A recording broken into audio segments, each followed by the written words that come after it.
This is a presentation of Northeast Streaming Sports.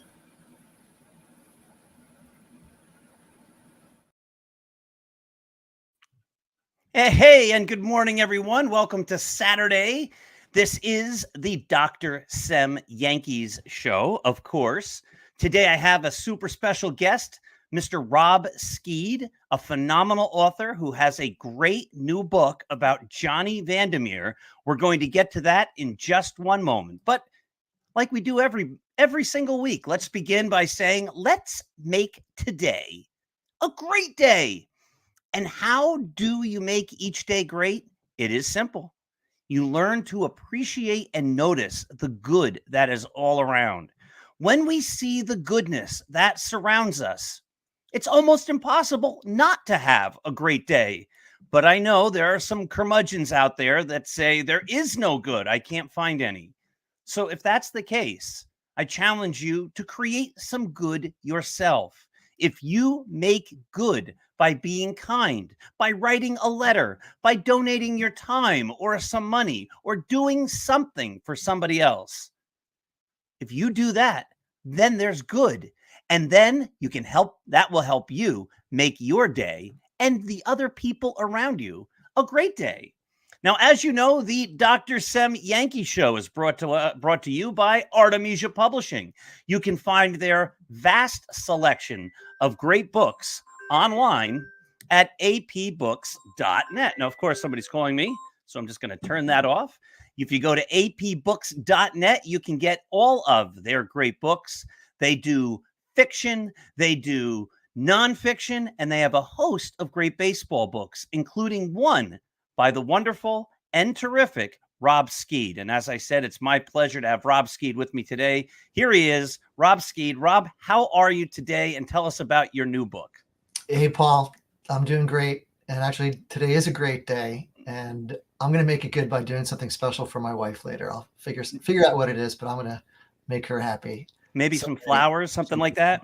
I don't know. Maybe not flowers. Maybe just, she likes acts of service. So maybe I'll just do something special for her. That would be wonderful. I've already done dishes and I've already done some laundry.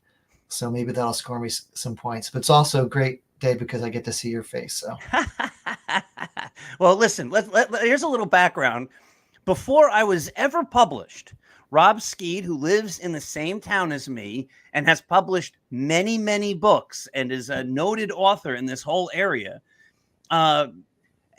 was friendly with my parents. They knew each other, and I was running up into a brick wall in every way, shape, or form when I was trying to get published. And I said to my dad, do you think Rob Skead would actually talk to me and give me some advice on publishing? And he said, well, here's his phone number. Why don't you try? And I called him, and you were nothing but gracious and kind and helpful. You recommended my very first editor, Britta Eastberg, and she worked magic on my novel, Scattering the Ashes, and we've been friends ever since. So, of course, right. It's great to see you too. Yeah, my pleasure. And I have to say, I know this is Start Spreading the News. It's a Yankee broadcast. I'm wearing a Reds hat. I am a Yankees fan, die hard, ever since I was a little boy. The only reason I'm wearing this Reds hat is not just because of the new book, which deals with the Cincinnati Reds and Johnny Vandermeer, but also because of the story behind that story, which I'm sure I'll get into a little bit later. But typically I'd be wearing a Yankees cap wherever I go. That is correct. Now, here's the book. It's called The Bat Boy and the Unbreakable Record. You can see this great painting of Johnny Vandermeer on the cover and the Bat Boy. And this is published through Artemisia Publishing. And so who is the Bat Boy and what is the Unbreakable Record? Tell us about the book. Yeah, sure. So it's a story of a 12-year-old boy named Richie Goodwin. And Richie, at the beginning of the story, finds out he's got to get a summer job. His dad has broken his leg and can't go to work. And, this takes place in 1938. And he's heartbroken. He thinks his summer is ruined. He's got to get a job. And his mom helps him, look for a position. And he thinks he's applying for a job in a woodworking shop, only to discover that the wood that he'd be working with are bats. And lo and behold, he gets the dream job of being the bat boy for the Cincinnati Reds. And through some ups and downs in his life, He's got some bullying issues at school. He's got some, even a little bit of bullying issues on the team with a senior Reds bat boy. He's very difficult on him. But through it all, he becomes friends with Johnny Vandermeer and gets to witness what the Sensei Post called the greatest feat in the game's history. And that's the back-to-back no-hitters that happened June 11th and 15th, 1938. That's kind of the overall synopsis of the story. And it's beautiful. And it's a middle grade novel, and it deals not just with baseball, but it deals with, as you noted, the idea of bullying, and how do you stand up to bullying, and how do you get around bullying, and how can you have people help you get through difficult things when you're being bullied. And like a great book, it has a positive ending, and it really builds, the reader up, and you say, wow, you feel good about yourself after you read the story. But Johnny Vandermeer isn't a name that people necessarily in baseball know. You basically said the story, but what did he do that was so remarkable? Yeah, so, pitching back-to-back no-hitters is, first of all, the feat. As I mentioned, it's the greatest feat in the game's history. At least that's what the Post called it back then. Nobody had done it before him. Nobody has done it since him. We call it the unbreakable record because we believe, as a baseball aficionado, that no one will ever do it again. To pitch, a complete game, let alone a perfect era no-hitter, and then to do it twice in a row consecutively, hasn't happened. And probably to break it, you'd have to do 3, right? And to break, you'd have to do it 3 times, right? So yeah, it's not too far from the truth to call it the unbreakable record, I believe. And interestingly enough, I lived in Johnny Vandermeer's hometown, Midland Park, New Jersey, and he is the hometown hero. And boys and girls and parents who live in the town, he's the idol. And so when I moved to that town several years ago, I discovered Johnny Vandermeer and his legendary story. And through the act of providence, I became friends with his boyhood best friend, who, as you could imagine, was Vandy's biggest fan. And his name was Dick Jeffer. And before he died at the age of 96, he asked me to do everything I could to keep the memory of his best friend and the record alive. And so I promised him I would. And so through the years, we've done some Johnny Vandermeer t-shirts. We've done some little baseball cards that we create and we give out to kids in the community. And probably the biggest and the best way I figured I could fulfill that vow was to create a story about it. And that's how the Bat Boy and the Unbreakable Record was born. Absolutely. Now, you and I have had a catch at Johnny Vandermeer Field. If people go to Midland Park, New Jersey, the big field, and it's a beautiful baseball field in town behind the high school, is named after Johnny Vandermeer. That field was dedicated in 1976. As you know, I'm also a resident, or grew up there. I live in a different town, Wyckoff now. But I remember in 1976 at the Bicentennial, Johnny Vandermeer came back to town and they dedicated the field in his name. Yeah. And all the stories I heard about Vandy, he was not only loved because of what he accomplished, but he was loved because of the man he was. When he would come back to town, boys would leave a baseball in the local barber shop for him to sign. He would come back to town, get his haircut here, sign the balls, and then next time the boy would come in for his haircut, there would be an autographed baseball waiting in the barber shop for him. He donated money to the town for baseball scholarships for the kids. If they wrote a nice essay about him and they were awarded the scholarship, they got the Johnny Vandermeer Scholarship Award. He was just a genuine, kind person.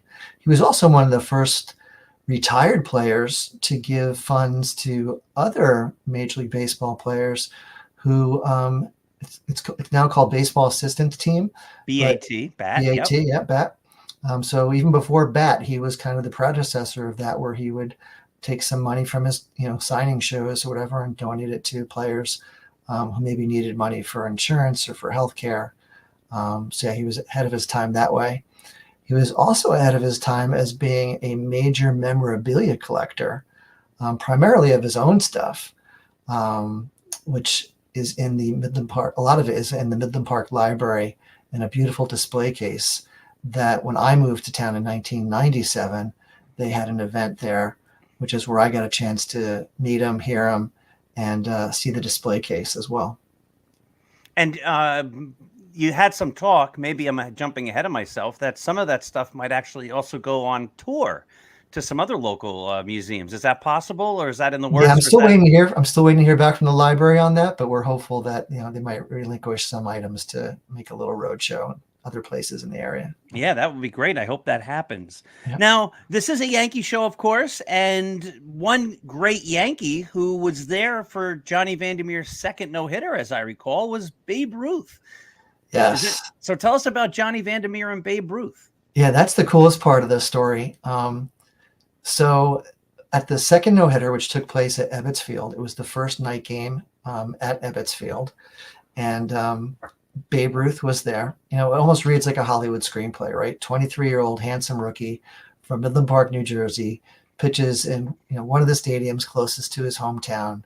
I think 200 plus people from the town were there in attendance, including the mayor, who presented Vandy with a watch before the game. And apparently before the game, Babe Ruth sported a Reds cap, took a baseball bat, sat next to Vandy in the dugout, and the two chatted and became friends. After the no-hitter was achieved, Babe Ruth stuck his head into the Reds locker room and said, "Nice going, Keed." Apparently he didn't remember anybody's names or didn't care to say them. He called everybody Keed or Kid. And then the two became friendly and apparently went on hunting trips together and fishing trips together. So kind of a really neat story. And imagine Vandy, right? You're a small town kid and all of a sudden years later you find yourself hunting and fishing with Babe Ruth. Like, gosh, who wouldn't dream about doing that, right? Absolutely. I mean, I would love to have that opportunity today, right? With any number of great baseball stars. Of course, I haven't thrown two no-hitters at any level. Though I think I threw a couple of wiffle ball no-hitters in my backyard, but somehow that doesn't count. I don't know. No, it doesn't count. And there's a cute illustration in the book of Babe and Vandy in the dugout. So that's really cool. Yes, I'll try to find that as and hold it up to the screen.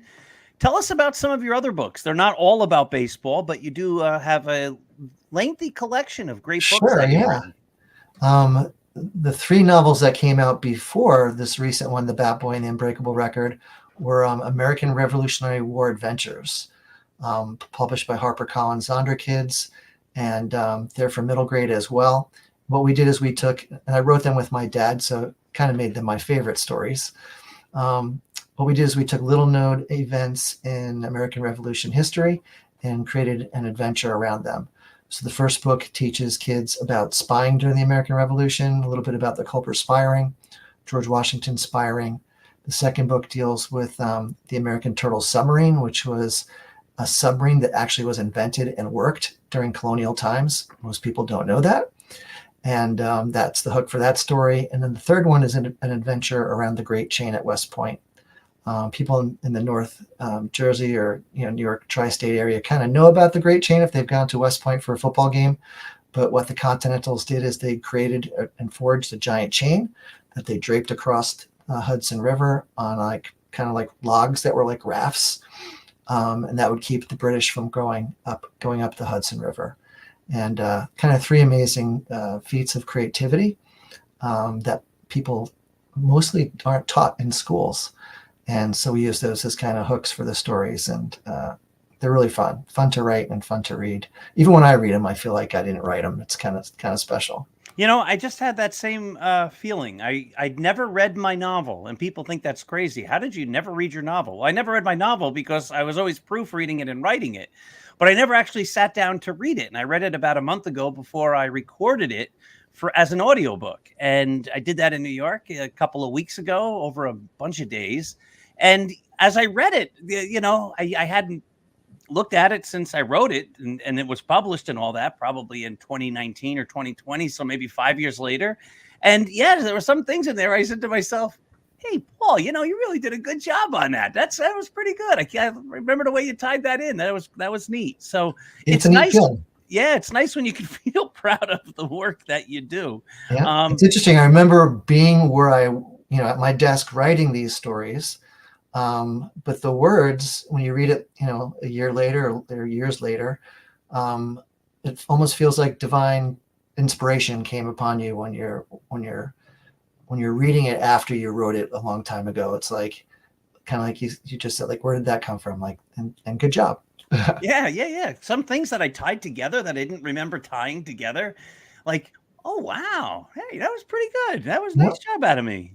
So Yep. Inspiration happens, right? absolutely, and we don't want to get into it too much here. It's a baseball audience and all that, but Yep. we're all, but we both are Christians. We both believe in God and Jesus and His impact on our lives and all that. And you know what? Sometimes He works through us. There's just no doubt about that. Yep.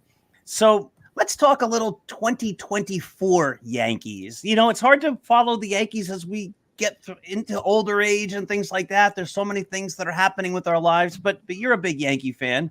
So just a couple quick overview questions. We don't have to get into the nitty gritty of who has the best batting average on balls in play and things like that. It just gets a little tedious sometimes. It's sometimes more fun just to look at the big picture. What's been the biggest surprise as you've watched the Yankees this year? What are you most surprised about? Yeah, well, last year and this year, my kind of favorite surprise is seeing Anthony Volpe. I live in New Jersey too. He's a local boy. He went to Del Barton, Catholic high school in the area. Just to see him do well, especially last year as a rookie, and the amazing talent that he is. And he's not a big dude either, right? Like, he's not really tall, but obviously he's so gifted. Just to watch him play and be so young and be so successful and be from the area is really fun to see.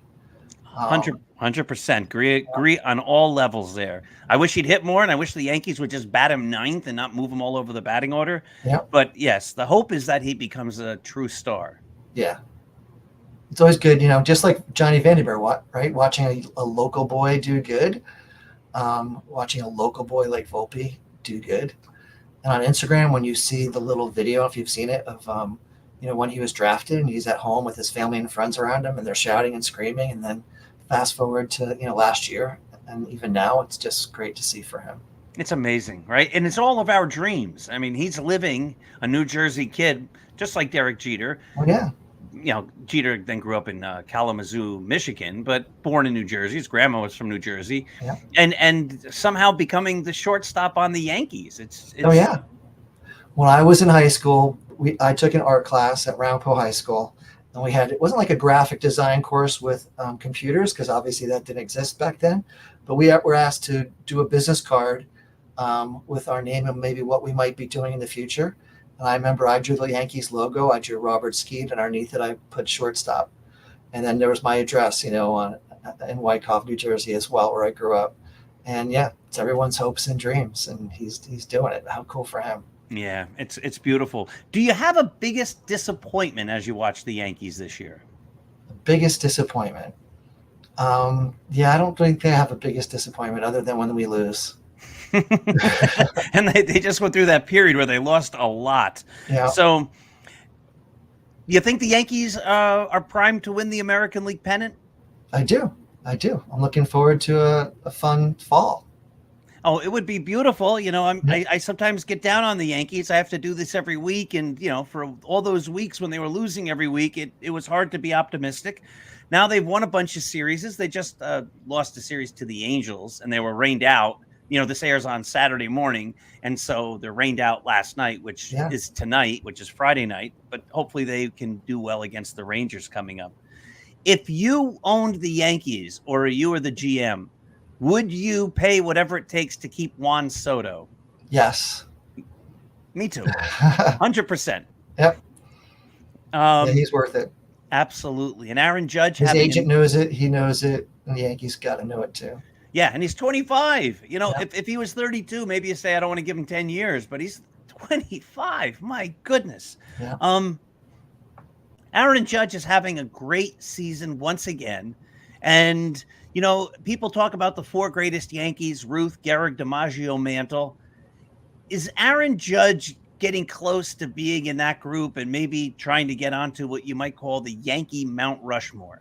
Yeah, I think he'd be the extra head on the Mount Rushmore for sure. Not just because, definitely because of his stats, but also because of his stature, his leadership ability. I think he's definitely been a great captain by example as well. Does he need to win a World Series before he's considered one of the all-time greats? It helps, just like a Super Bowl quarterback, right? So yeah, it would definitely help. But certainly his home run record is getting him close to Mount Rushmore as well. Yeah, absolutely. Absolutely. Now, the other day was an anniversary, a sad anniversary Yes. of when Thurman Munson died in that tragic plane crash. But then sort of an uplifting anniversary a couple of days later that has to do with your favorite player of all time. Why don't you relay that story? Yeah, so sure. So Bobby Mercer is my all-time favorite player. I was a kid in the early 70s, and when we would play catch with our friends, and we'd throw the ball at each other. And if there was someone threw me a high pop, I'd be like, Bobby Mercer, right? Pretending I was him. Or actually, sometimes I'd even be Roy White. But Bobby Mercer was always my man. And I had the pleasure of meeting him when his book came out. Brought my son, who was young at the time. We got to meet him in the green room at Barnes & Noble. It was just Bobby, his wife, Kay, my son, Robbie, and I. And we got to talk to him about, being a Yankee. And he was really, really kind to my son. He died shortly after we met him. So just a really, really special time. When I was in a junior in high school, I went to Bobby Mercer Baseball School, which was in Fort Lauderdale Yankee Stadium. It was me and a few other kids from the area, some people from Florida. It was an amazing, amazing experience, basically at the Fort Lauderdale Yankee Spring Training Complex. Treated like big leaguers. Charlie Lau, who was, George Brett's kind of batting instructor, he was there. Rick Cerrone was there. Bobby Mercer was obviously there. And just to be there and have like an almost week with him was, a joy for me growing up. That's amazing. Yeah. So what was the anniversary? So he did something. Yeah, the anniversary was he hit a big home run, kind of like a walk-off to win the game. And he was emotionally drained. I think that's what made it even more dramatic. This was the day of after he delivered the eulogy. The eulogy, yep. And so you can imagine how emotionally drained he and the whole team were. But they knew the game must go on, right? So they played, and he had a big game. And I remember years later, I think Diana Munson was auctioning that bat because Bobby Mercer had given her the bat that he hit the home run with.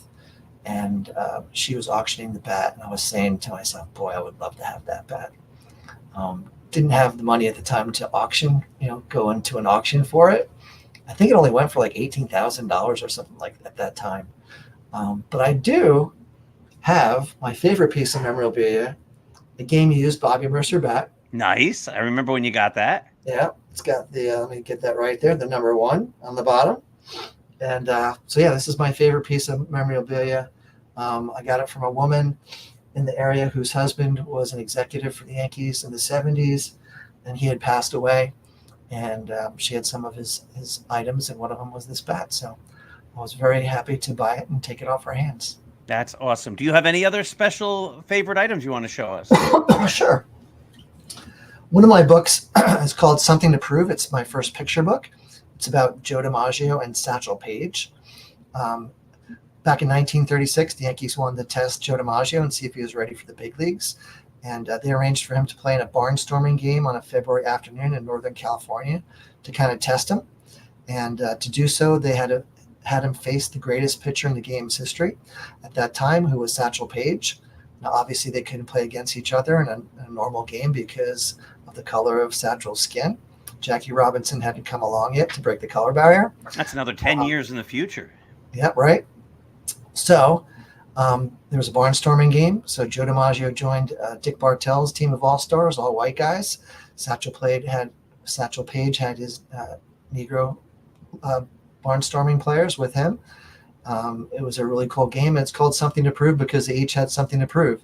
DiMaggio needed to prove he could face the greatest pitcher in the game. And Satchel Paige, as always, needed to prove that he was just as good as any of the white guys playing the game, right? Mm-hmm. And DiMaggio eked out an infield single against Paige, and the scout called the Yankees and said, send him up. Even for doing that against Satchel Paige. So when that came out, I actually bought it's from Pinnacle. It's an autographed Joe DiMaggio card. Wow. So I have a little bit something from him. So yeah. That's very cool. Yep. Satchel Paige's autographs a lot more, I assume. It's a lot more. Yeah. A little bit more rare. Yeah, very rare. That's amazing. That's awesome. Yeah.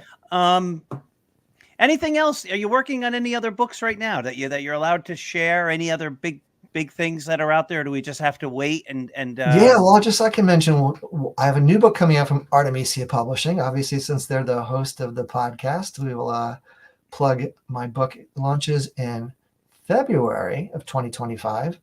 It's not a sports book, not an American Revolution book. It's called Legend of the Narwhals. It's my first fantasy story. So imagine a Viking prince and snow monsters and narwhals, and kind of like a Nordic folktale. So that comes out in February. So I'm excited about that. And just this past month, I've been working on book 4 in the American Revolutionary War Adventure series. I took my 2 twin boy main characters. Their names are John and Ambrose Clark, and I put them in the Benedict Arnold story with John Andre, the spy from the British Army. And so that's really cool. So we're hoping the publisher will pick that up. And again, anybody from Northern Jersey, a lot of the whole story about Benedict Arnold and John Andre, who was the one he gave the secrets to West Point, a lot of that all happened in lower New York State, in Rockland County, and in Old Tappan, New Jersey. There's a restaurant in Tappan, New York called the Old 76 House, which is where John Andre actually was held after he was captured. And the place where he was hanged is in Old Tappan, New Jersey, just south of the border between New Jersey and New York. A lot of great history.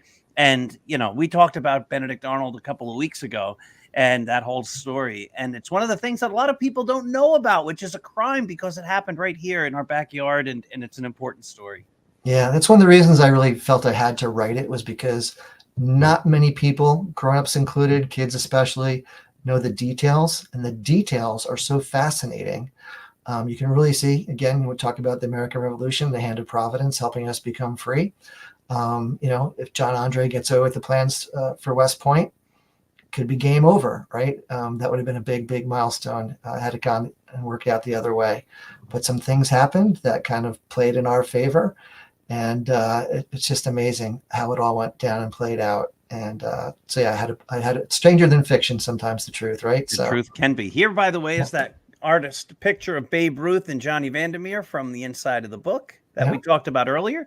And Rob, we've already made it to a half an hour. It goes much too quickly. Awesome. I want to thank you for coming on with me and sharing the book. Everybody, you can find the book and all the great books at Artemisia Publishing at apbooks.net. The Narwhal book will be out next February. Yep. And, I'm talking with them about another Yankee book, but I haven't yet been approved on that. So I'm hoping they might have something from me coming maybe within the next year or so as well. So great stuff. Rob, I wish you all the best. Thanks for coming on. You bet. Thanks so much, Paul. My pleasure. Thank you. Take care.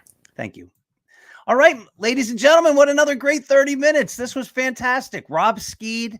I encourage you to look him up online. I should have asked him for his website address, because he has a website. If you just type in Robert Skead, you'll find it. You'll see all of his great books, a lot of the super stuff he did. Not only a great author, but a great human being as well. Thank you for watching. I'll be back Monday night with EJ Fagan on the Start Spreading the News show. That show, of course, airs live at 9 p.m. here on the Northeast Streaming Sports Network. Until then, have yourselves